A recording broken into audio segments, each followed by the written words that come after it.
So, in my omens, I'm trying to keep this down to 5 minutes so I don't, so I can have hard drive space for emergencies. In case I need to film a crime. Trying to keep Kylie and I safe and try to save. I've been having some issues. I'm not gonna say where, who, what, why, when. In case a crime does take place, you gotta be careful what you release to the public. And trying to save some footage for emergencies and to take to court, take this footage to court. And I'm gonna tell you something. This in lieu of street cameras that haven't been damaged by criminals. So let me tell you something.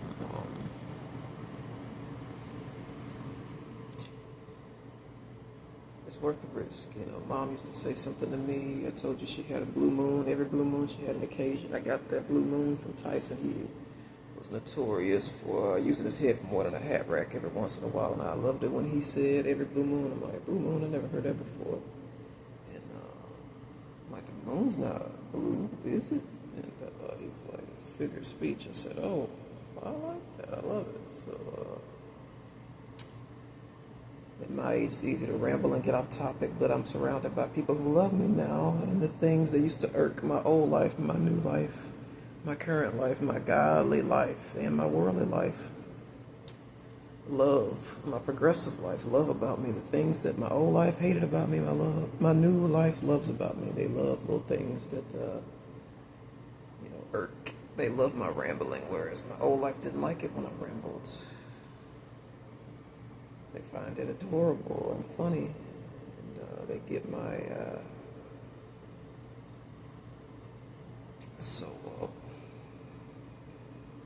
about the security footages. I'm trying to keep this video rather short as I can, but God has told me to put something out there for every time, for my closure.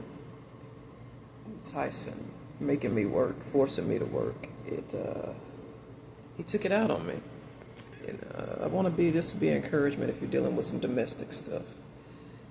And, something I've been seeing my friends going through on the job when I go and buy my friends work and watch them. Unfortunately, to use their service, I have to watch them work and watch them go through similar things I used to go through. And every time a male customer hit on me, which was every customer that we acquired, and he took it out on me. God is telling me that Tyson took it out on me. It was my fault. Even though he's the one that made me work and wouldn't provide for our family, that was my fault. Every time a male customer hit on me, he didn't like it. He just didn't have the manhood to tell me, talk to me like a person, and tell me, look at Bob. Some men, will man up and tell you exactly what's on their mind. They'll come to you correct, and Will just talk like that. Come to me correct. He said when he's dealing with another man, not a woman. He said when he's dealing with another man, he said, Will's exact words, well, I'm God. He said, I want you to come to me correct. Come to me like a man. And Tyson would not, he said, Tyson would not come to me. And then Will said in a relationship, he's like that. He said it's like that. That's the one time he's like that with a woman. And his woman, his wife, he's like that. He comes to her correct like he would a man. Because that's, who we marry, So Tyson would not ever come to me and say that bothered him. Look, I don't like it when you wait on male customers, even though that's your job. And I wonder why we had so many issues at home. Before they put me in a coffin and close it, God has put this on my heart that was his problem with you and making you crazy. He hated it every time a male customer came in and hit on you. It made him feel insecure. And he didn't have that problem. I've never seen any customer, male or female, hit on him. And God is putting a lot on my heart this morning. Heavy heart this morning. I had no idea, but some men have that problem. Lots of men have that problem where women are always coming on to them. And what's happening to me, women are always coming on to me, and men are always coming on to me. That happens to both sexes. Depends on the person and everything about them, what they look like, what they don't look like. Sometimes you can be ugly as fuck, but just have this charisma about you that, I'm gonna tell you how I really feel about Dwayne Johnson. I don't think he's ugly, but I think he's kind of all right looking. You know, I don't think that he's hideous, but he has this charisma about him that just makes him fucking like handsome. And you know, he's beautiful, but it's like I don't know. It's just he's not good looking. There's different words to describe people in different ways, and so he has this problem, you know, of different people, an influx of people coming on to him. I can't remember if he's married or not. And, trying to do the right thing and stay straight and be faithful to his wife or partner. I don't know if he's gay or not. I've never thought about it really, but he'd be a really handsome. They're worded differently, handsome and good looking. He'd be a really handsome gay guy or a really handsome straight guy. I don't know which he is, but he's handsome. Handsome and good looking are different. They have different ways they come across.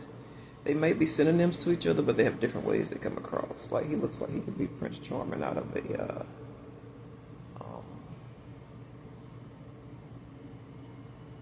my wife is no different. She what this old person told me, if I at one time I was really confused in my life and thought about doing a sex change. I was having an identity crisis, not anymore. And this one pastor told me, if you're confused about your sexuality, look down, pull your pants down and look between your legs, and that'll tell you. This Saint Nick was the guy's name, and that was another jealous moment from Tyson. I really latched on to this Tupac-like. He was a Tupac-like pastor. He had gone to jail, doing his time, gone to prison, done his time, and he was born again. And I was like, this dark-skinned, good-looking Southern pastor, and he was totally sexist, but the man just knew the word. And when it came to me, he was gentle with his tongue, and I just had I think Tyson somehow got a book the guy wrote, and I read the book, and eventually Tyson got jealous. The book just disappeared. Things like that just happened in our marriage. Certain things just disappeared, and I didn't know where they went until now. But back to trying to take my time to speed through this for you. The animal kingdom is telling me for my own closure. Yeah, I got caught with the animal kingdom yesterday, and trying not to look like Dr. Doolittle.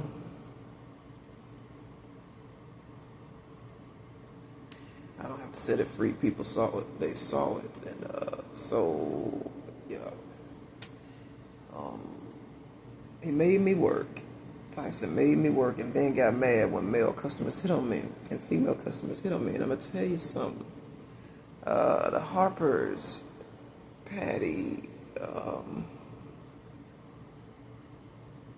the Harpers specifically are smooth operators. Patty get a few pointers or two from those girls. They know when to mind their manners, and they know when not to. Patty never had any form of manners about her, and no form of respect, and that probably worked with some people. But with me, I just cultural differences. I never could get past the disrespect level. She was very disrespectful with me in moments, but so she had a charm about her, and I don't want to reveal too many secrets about people who helped me, but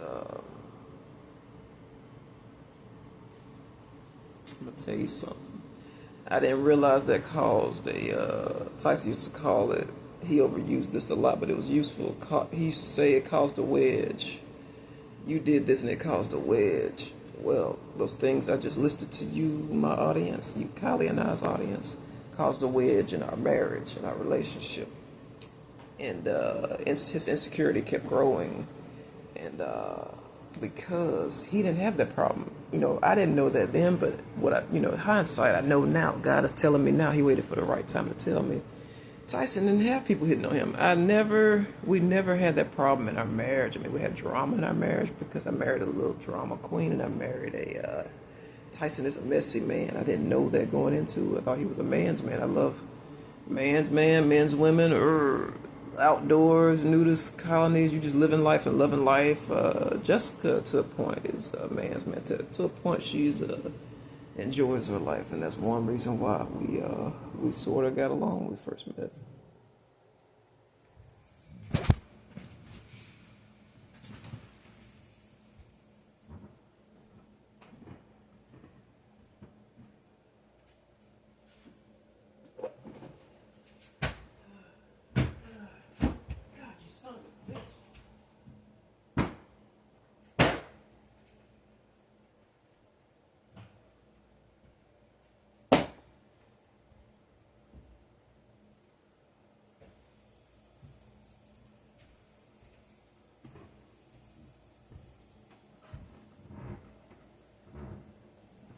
I didn't mean for the camera to hear all of that, but it's nice that my fans can hear who I really am, and I'm not behind. Tyson's not behind me nitpicking on every word I say, getting on to me about cussing like he's my mother. Kylie's my mother. I don't mind Kylie getting on to me and nitpicking me, but somebody you don't even want to be with, you're in an arranged marriage, and they're keeping you from being who you really are. My mother arranged that marriage. And my whole life arranged that marriage, and they arranged that marriage because they didn't want me to get with a provider. They didn't want to get me with someone who had money, because if I got with someone who had money, it would get me out of that bad situation. And you see, I'm starting to see some truth. I'm starting to see the whole truth to Kylie and I really being together because Kylie got money. And look at where I am. She got me out. I'm not in that bad situation anymore. And my faith is stronger because of her. And I couldn't marry anybody who didn't believe in God, at least to a point. I mean, you don't have to be... I'm going to be honest with them. The animal kingdom in God is telling me to be honest with y'all.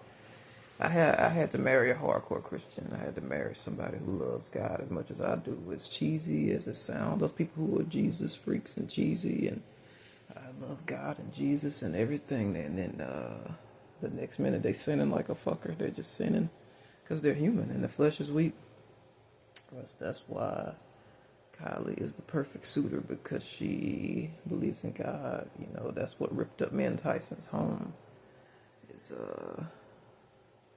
He did no belief in God. He was going to church every Sunday, putting on the front, telling me he's better than me, you need to go to church. And it was just some people like that, but God watches the actions. Like he's thinking that's going to get him into heaven because he put on some dress clothes and went to church every Sunday. And something just felt off about his aura, and I did not want to worship with him. He might have just been secretly trying to find out what my prayers were.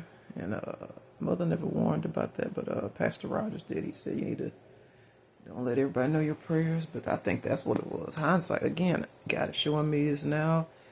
God, another accident. God didn't show me then, but he's showing me now. He wanted to know what my prayers were, and used that as a weapon against me. And something felt off about it. Sometimes he had to drag me out and take me to church and make me go. But other than when he put his hands on me, I didn't go. He needed me to make an appearance. Man, I made him look good at that church. People who normally didn't talk to him. And Pastor the pews were a family of people who did not like him. That's when Kiara told me I don't like him. I'm thinking to myself, I'm scared to speak right now because a girl had a way about her, and she did not play even with people who was nice to her. So I was scared to speak. I wanted to say, but that's your family, that's your cousin. What happened that was so bad? You know, I appreciate that, such passion. But what happened that was so bad you feel so strongly? And she warned me about him. And I know to this day, he would never believe that. And that she said that. But a lot has changed, you know. Those two might be on the outs. She's gotten older, you know, wiser, and, you know, she's like Caitlyn. You know, I just never had those... feelings for her, but she developed the feelings for me quite young. I was like a mother to her. I might as well fuck her too and go and get it on out the way, but she's around Caitlyn's age, and I'm not sure she's younger than Caitlyn, but they're both under 30 and over 20.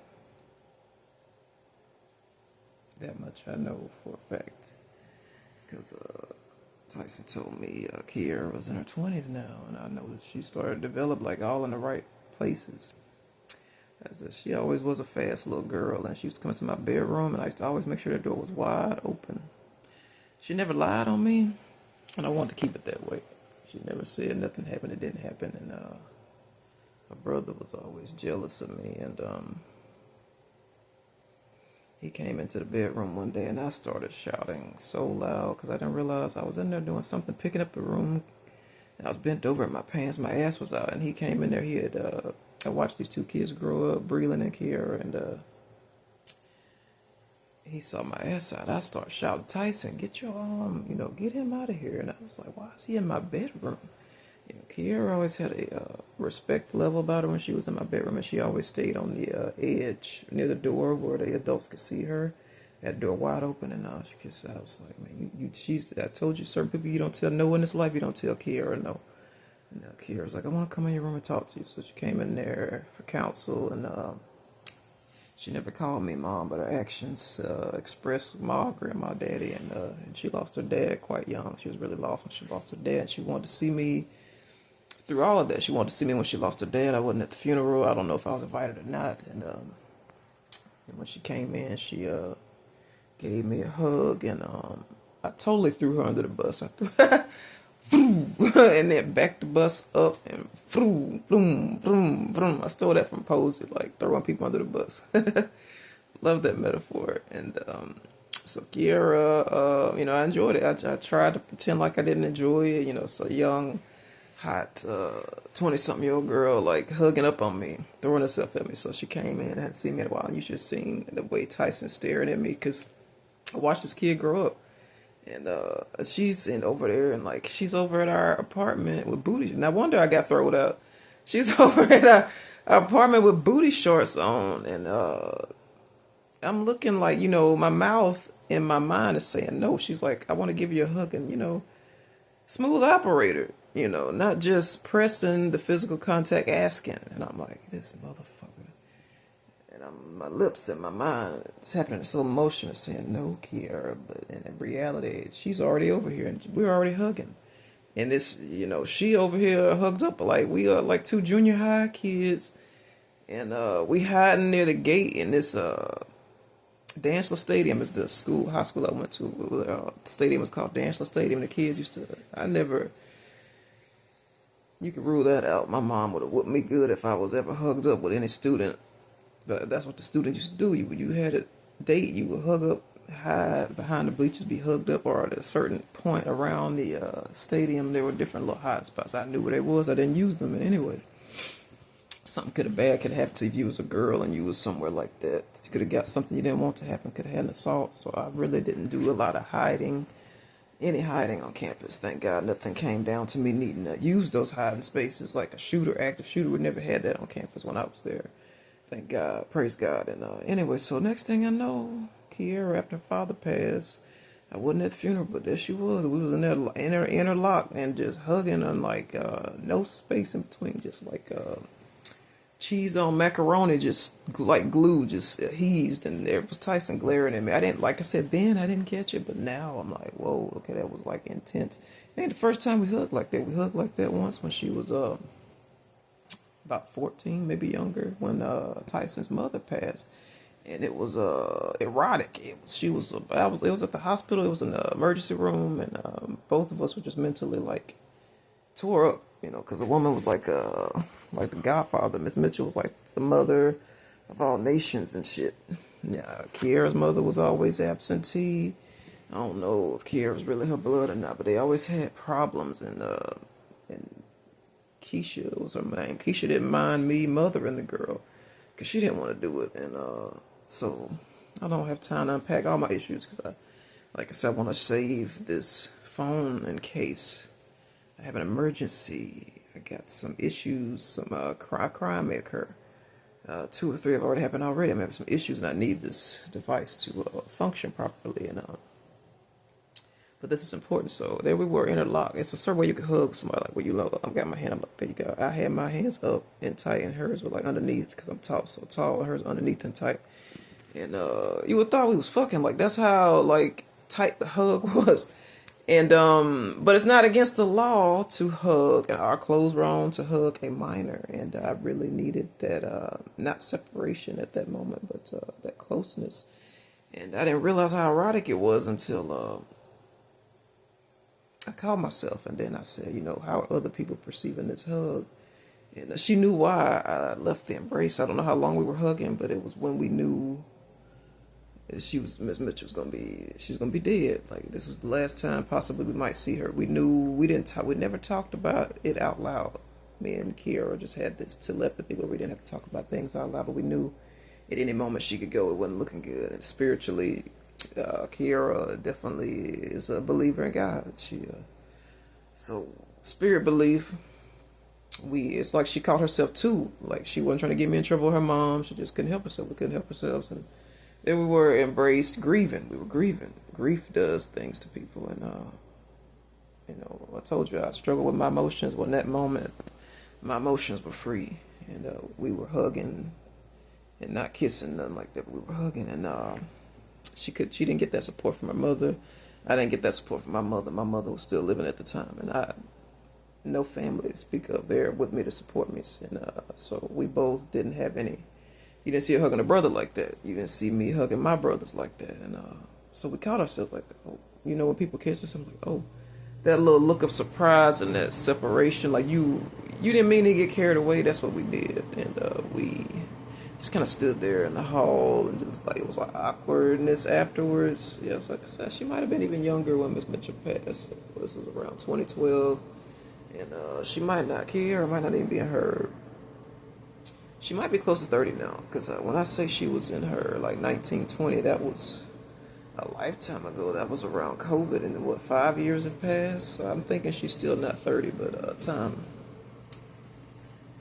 the clock didn't stop ticking. You know, she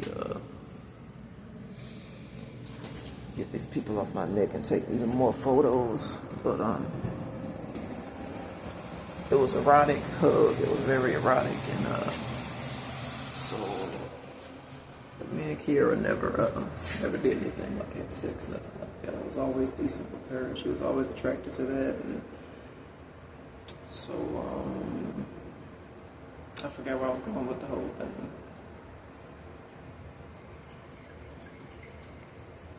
I forgot. Well, baby, that's for you, Kylie. That's for you, baby. Baby.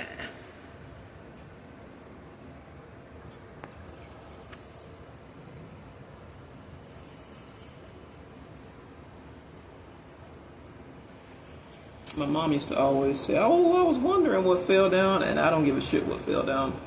I just found out what fell inside my apartment.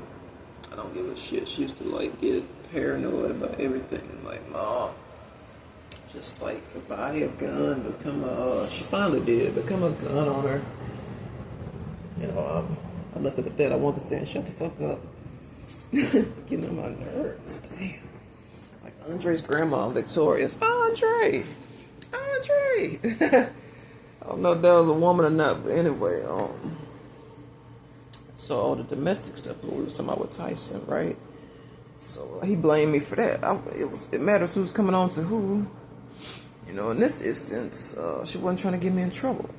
Caitlin, to this moment, I don't know if trying to get me in trouble. Now, I don't know if she went behind my back and said shit that wasn't true, but Kiara definitely, I feel it in my heart, and God is impressing it on my heart. God is telling me Kiara wasn't one of the ones who, she just found you attractive and sexy and just wanted it. She wanted it to fuck you and was trying not to get you in trouble. And she always just appreciated you being decent with her. Everybody else was creepy. Be creepy with her now, but you were a decent adult.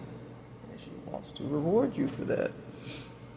And she knew you were with Tyson trying to do the right thing. So, but yeah, Caitlin, I wonder to this day if she made up shit behind my back, especially when she came over that fence with no underwear on. And even though I didn't engage in and fall for that trap, she might have been mad at me because I didn't fall for the trap. She wanted me to grab her and pick her up with no panties on, and I didn't. She might have been vindictive. Vindictive is a word I love that Tyson used when he learned a big word, and he overused it. I loved it. Vindictive suits it. So Caitlin might have got vindictive since I didn't fuck her when she was 16. She wasn't wearing no drawers. And I like it when black people say drawers instead of underwear panties. So that sums it up, because that's a sore subject for me that I don't like talking about. That was hard, you know. You got pussy in your face, and I had to walk away from that. You know, she's thinking she ugly because I'm like, no, bitch, you only 16, and I'm like 30 something. You propositioning to me and showing me when you ain't got no underwear on. Would you just this? Why don't we just ride down to the police station? What the fuck is wrong with you? So that's why I told you, kids don't give a shit. They're assholes. Patty said it the best. The Harpers are assholes. But it takes one, you know, no one. So yeah, it's like, goddamn, what you expect me to do? It's an act of God that I was able to get away from her. I'm glad I didn't get my ass left in New Orleans. Like, she didn't tell Jessica, Lisa rejected me. Jessica was a driver. That was her sister. So let's leave her ass. I'm glad. I was worried. I was really like, oh my God. Then Jessica too was throwing herself at me in New Orleans. Before they put me in the coffin and closed, I'm like, are these hoes gonna leave me and Ashley and Lorenzo? I'm like, are they gonna fucking leave me in New Orleans because I rejected all three of them? I mean, it wasn't subtle. Like, am I gonna have, I don't even know where we are. All I know is we are at some popular venue watching this concert. I don't even want to rehash who the concert was. I'm like, man, I'm gonna have to find my way home, you whores. And this is all running through my mind, but at act of God, they let me